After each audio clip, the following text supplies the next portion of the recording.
So நம்ம வந்து strict stop loss 70 points குடுத்து தான் இது பண்றோம். இது முக்கியமான விஷயம். இது பார்ட் 2வா கன்சிடர் பண்ணுங்க. நடுவுல வீடியோ கட் ஆயிருச்சு. இது பார்ட் 2வா வச்சுங்க. ஸோ என்ட்ரி பிரைஸ் நம்ம ஒரு அப்ராக்ஸிமேட் என்ட்ரி பிரைஸ்க்கு எடுத்தோம்னா, டார்கெட்ட வந்து ஓப்பன் பண்ணிக்கலாம் அப்படின்னு சொல்லிட்டு, ஸ்டாப் லாஸ ஸ்ட்ரிக்ட் பண்ணிட்டு இது பண்ணிக்கலாம்.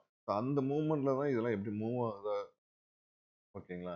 ஸோ நான் செபி ரிஜிஸ்டர்ட் அட்வைசர் கிடையாது. ஸோ நீங்க வந்து எதா இருந்தாலும் உங்களோட அட்வைசருக்கு இல்ல பேப்பர் ட்ரேடிங் எப்படி மூவ் ஆகுது உங்களுக்குன்னு ஒரு ஸ்ட்ராட்டஜியை நீங்க கிரியேட் பண்றதுக்கு முயற்சி பண்ணுங்க.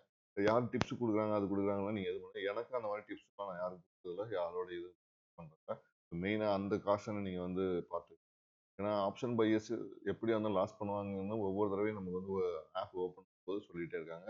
நம்ம டெர்மினல் ஓப்பன் பண்ணும்போது சொல்லிட்டே இருக்காங்க. ஸோ ரொம்ப கேர்ஃபுல்லாக ஹேண்டில் பண்ணுங்க. ஆப்ஷன்ஸ் எல்லாரும் பொறுத்தவரை இப்போ ஒன்றும் பிரச்சனை கிடையாது. அவங்க ஒரு ரேஞ்சை செல் பண்ணிட்டு அந்த ரேஞ்சுக்குள்ள எவ்வளோ டிகே ஆனாலும் அவங்க எடுத்துட்டு போயிடுவாங்க.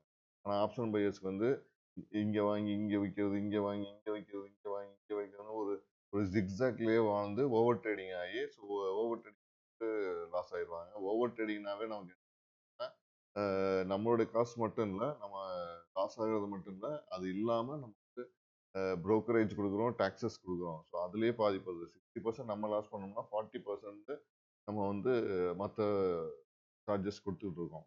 ஸோ இத ரொம்ப கேர்ஃபுல்லா ஹேண்டில் பண்ணணும்னா, ஓவர் ட்ரேடிங் தயவு செய்து பண்ணாதீங்க. ஓவர் ட்ரேடிங் அவாய்ட் பண்றதுக்காக முயற்சியில தான் நான் எனக்கான ஒரு ஸ்ட்ராட்டஜிய ரெடி பண்ணி போய்க்கிட்டு இதுல ஆப்ஷன் பையர்ஸ் ஜெயிப்போமா இல்லையான்னு தெரியல. பட் இது ஒர்க் அவுட் ஆகுமாங்கிறத வந்து பண்ணி பார்த்தா தான் தெரியும் பேப்பர் ட்ரேடிங்ல. ஸோ எவ்வளவு தூரம் போகுதுன்னு பார்க்கலாம். இந்த ஸ்ட்ராட்டஜி ஒர்க் அவுட் ஆகுது. பட் இதுவரையும் பார்த்தீங்கன்னா கேபிட்டல் ரைஸா தான் இருக்கு.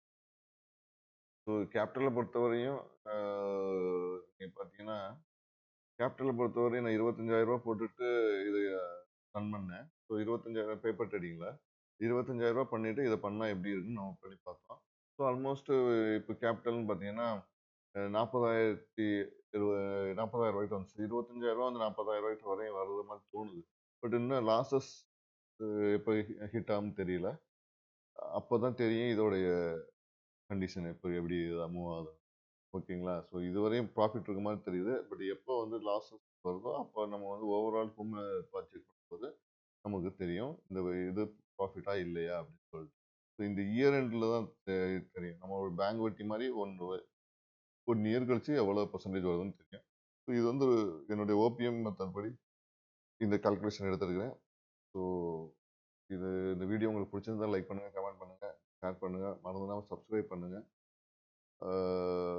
மீண்டும் சந்திப்போம். தேங்க்யூ.